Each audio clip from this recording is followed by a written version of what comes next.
Did you know you can clone a VM from another Red Hat server? Personally, I like to use a centralized VM server, so this can really come in handy. It's pretty easy to do and only takes 2 commands. This will only work in Red Hat Enterprise Linux, so keep that in mind.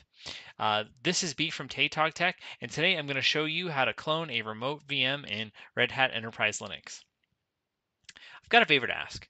If you like this type of video or want to see more content like this, make sure you're subscribed and hit the bell button for notifications. Also, don't forget to give this video a like if you like it, give it a dislike if you did not like it. Lastly, let me know what you liked, didn't like, or if you have any questions down in the comments below. So let's go ahead and get into the 2 commands that we're going to be using today. Now, first off, of course, you're going to need to make sure that both of your systems are Red Hat Enterprise Linux.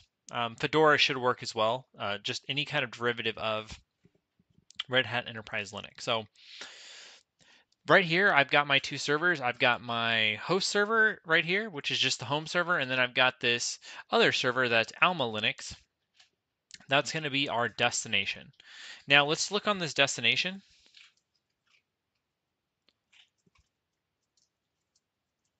All right, we can see that currently it has no VMs present. So we want to go ahead and change that. So the first command that we're going to use is versh migrate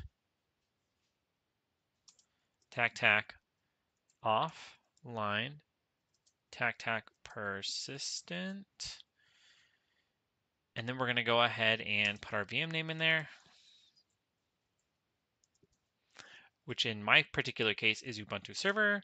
And then we're going to go ahead and do QEMU SSH :tac, and then we're going to do root. And let me get this. I want to say I think I know what the IP address is, but I'm going to check just in case. All right, and okay, there we go. Let's put root at, and you'll need to make, and also you'll need to make sure that you're connecting through root on both servers as well, to make sure that everything runs smoothly. So we're going to do root, and then we're going to do the IP address 192.168.1.152. And then we're going to go ahead and put /system. Now let's go ahead and break down what this command is doing here. So of course we're using the versh console. We're going to use migrate because we want to go ahead and move this VM from one system to another. We're also going to feed it the tac offline because we don't want the VM to start.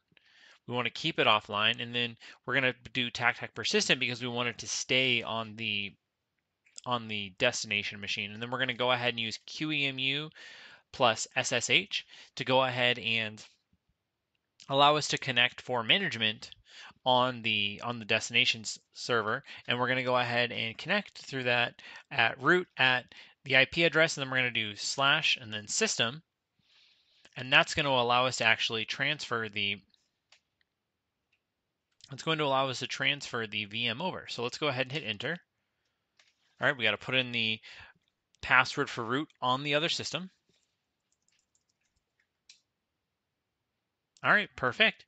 Pretty uneventful, but let's go over here and check again. Ooh, look, it's right there. Now, I'm going to show you something here. If you try to start as is,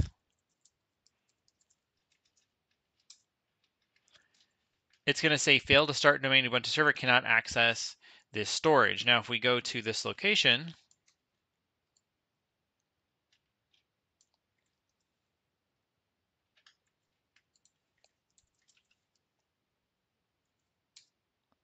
no such file or directory. So what we need to do is we need to go ahead and also clone the storage device on the host machine and send it over to the destination machine. So how are we going to do that?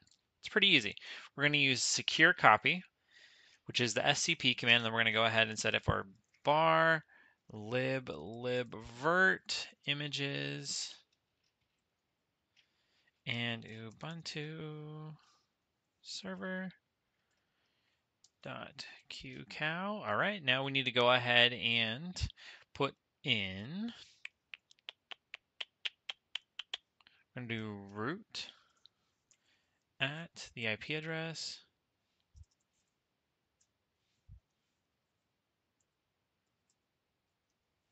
We're going to do a colon, then we're going to do a slash, we're going to do the location.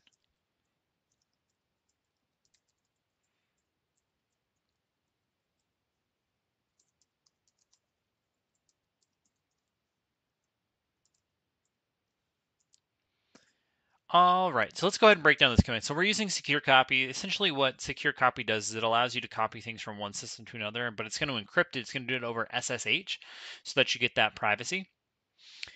Now this next location is this, or I should say the first location is going to be the source location of the VM disk image on the host machine. Now, for this example, I'm assuming that we're just using the default storage locations. If you are using a different location, update it accordingly.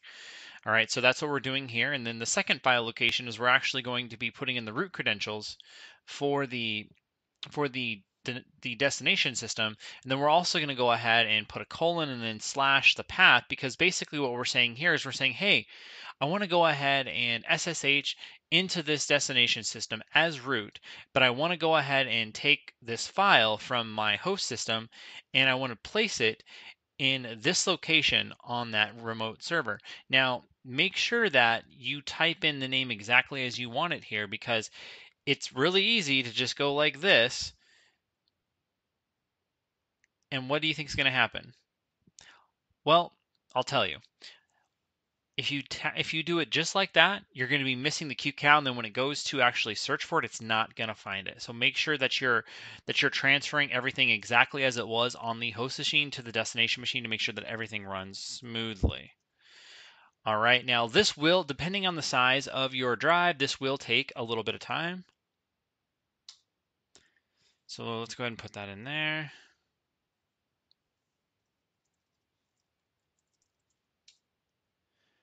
All right, so it's transferring currently at about 32 megabits a second. It's going to give it an estimation of about 7 minutes. So what I'm going to do is I'm going to go ahead and pause here, and I will come back once this is complete. All right, and we are back.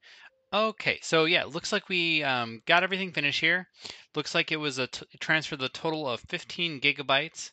Now let's go ahead and go over to the host machine, or the destination machine, and voila. All right, perfect. Yeah, we can see it there. All right, so let's try one more thing.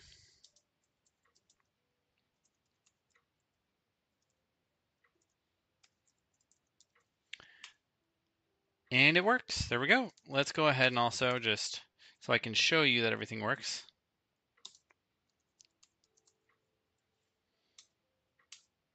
Give it just a minute to finish starting up.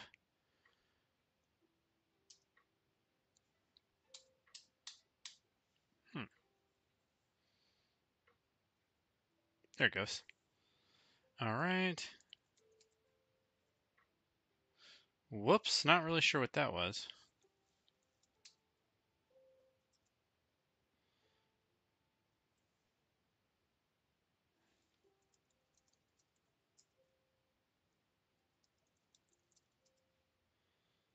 There we go. Yep, and we have successfully logged in. So, right, yeah.